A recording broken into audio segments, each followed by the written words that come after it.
పరిణయం chapter 29. అంకిత తలని చిన్నగా నిమురుతూ సరియు, అంకిత ఇటు చూడు, నువ్వెప్పుడు నా కూతురువే, నాకు మౌనిక కూతురు కాదు, తను ఫేక్ అని అంటుంది. అంకిత, మరి ఈ విషయం మీకెలా తెలుసు అనగానే, నాకు తెలుసు, నా అసలు కూతుర్ని కాపాడుకోవడం కోసం నేను నమ్మినట్టు నటిస్తున్నా అంతే అంటుంది. అంకిత అసలు ప్రాబ్లం ఏంటమ్మా అని అడుగుతుంది.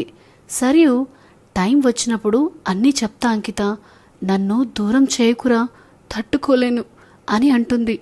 అంకిత అలాగే అమ్మా అనడంతో సరే అని రెస్ట్ తీసుకొని దూరం జరుగుతుంది. తర్వాత రోజు మార్నింగ్కి అమూల్యకి స్పృహ వస్తుంది. కళ్ళు తెరవగానే ఎదురుగా ఉన్న సరియును చూసి అమ్మా అని చిన్నగా పిలుస్తుంది. సరియు వచ్చి, ఏంట్రా, ఏం కావాలి, ఒక్క నిమిషం నేను వెళ్ళి డాక్టర్ని తీసుకువస్తా అంటుంది. అమూల్య అతి కష్టంగా మాట్లాడుతూ జాను జాను అమ్మా అని అంటుంది. సరియు కన్నీళ్లతో జాను బాగానే ఉంది అని అంటుంది. సరియు పక్కన ఉన్న కర్టెన్ తీసి చూపించగానే అమూల్య ఊపిరి పీల్చుకుని వాటర్ అని సైగ చేయడంతో వాటర్ తెచ్చి, ఏం కావాలరా, డాక్టర్ని తీసుకురానా అనగానే అవును అన్నట్టు సైగ చేస్తుంది. సరియు వెళ్ళి డాక్టర్ని తీసుకొస్తుంది. డాక్టర్ చెక్ చేసి పర్వాలేదు బాగానే ఉంది అని చెప్పి వెళ్తుంటే అమూల్య, డాక్టర్, అంకిత ఇంకా భాస్కర్ అన్నయ్య ఎలా ఉన్నారు అని అడిగితే they are out of danger అనగానే థ్యాంక్స్ డాక్టర్ అని చెప్తుంది. డాక్టర్ వెళ్ళిపోతాడు.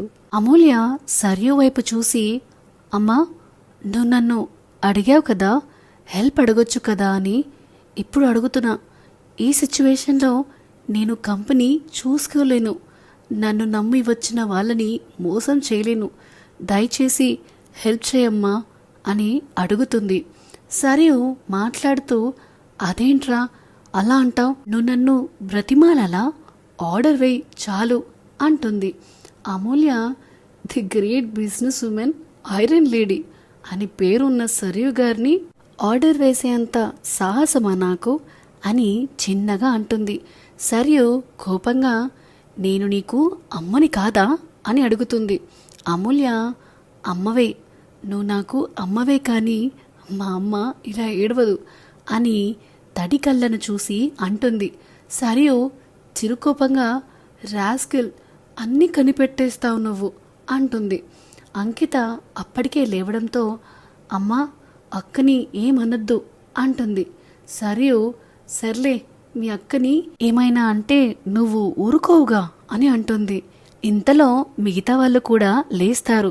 జాను లేచి కదలలేక ఇబ్బంది పడుతుంటే భాస్కర్ చిన్నగా లేచి కూర్చుని చుట్టూ చూస్తూ ఉంటాడు. అంకిత వాళ్ళని చూసి, అన్నయ్య, జాను లేచారా అంటుంది. అవునురా అని భాస్కర్ అంటాడు. ఇంతలో డాక్టర్ రౌండ్స్కి రావడంతో అందరినీ చెక్ చేస్తాడు. జాను తన ఇబ్బందిని చెప్పడంతో తనకి టెస్టులు చేస్తారు. ఆ రోజు ఈవినింగ్ రిపోర్ట్స్లో జాహ్నవి స్పైనల్ కార్డ్కి బలమైన దెబ్బ తగిలిందని, దానివల్ల తను కోలుకునే ఛాన్సెస్ తక్కువ ఉన్నాయి అంటారు. అమూల్య ఏడుస్తూ, సారీ జాహ్నవి అంటుంది. జాహ్నవి, ఇందులో నీ తప్పేముంది, నీకు యాక్సిడెంట్ అవుతుందని తెలియదుగా, ఎందుకు ఏడుస్తావు, ఏడవకు అని అంటుంది. భాస్కర్ వచ్చి ఓదార్చబోతే జాహ్నవి కావాలని భాస్కర్ వైపు కోపంగా చూస్తూ, ఎందుకు వస్తున్నావు, నీ వల్లే కదా ఇదంతా, నువ్వు సరిగ్గా కార్ డ్రైవ్ చేసుంటే ఇలా జరిగేది కాదు, నన్ను సరిగ్గా చూసుకోలేవు, నాకు నువ్వొద్దు, బ్రేకప్ అని అంటుంది. భాస్కర్ కోపంగా, జాను మతి ఉండే మాట్లాడుతున్నావా, ఎందుకు ఇలా చేస్తున్నావు జాను అని బాధగా అంటాడు. జాహ్నవి కోపాన్ని నటిస్తూ, నేను చెప్పా కదా నాకు వద్దు, నువ్వు వెళ్ళిపో ఇక్కడి నుంచి అని అంటుంది. భాస్కర్ కోపంగా, వెళ్తాను, నువ్వు కళ్ళు మూసుకో అని అంటాడు. జాహ్నవి అమాయకంగా, కళ్ళు మూసుకుంటే వెళ్ళిపోతావుగా అని అంటుంది. భాస్కర్ సరే వెళ్తాను అంటాడు. సో ఇదేనండి పరిణయం 29th చాప్టర్. ఈ వీడియో కనుక మీకు నచ్చినట్టయితే please like, share and comment చేయండి. అలానే ఇలాంటి కొత్త కొత్త కథల కోసం మన channel the novel whisperer with Vinyani subscribe చేసుకోండి. Thank you.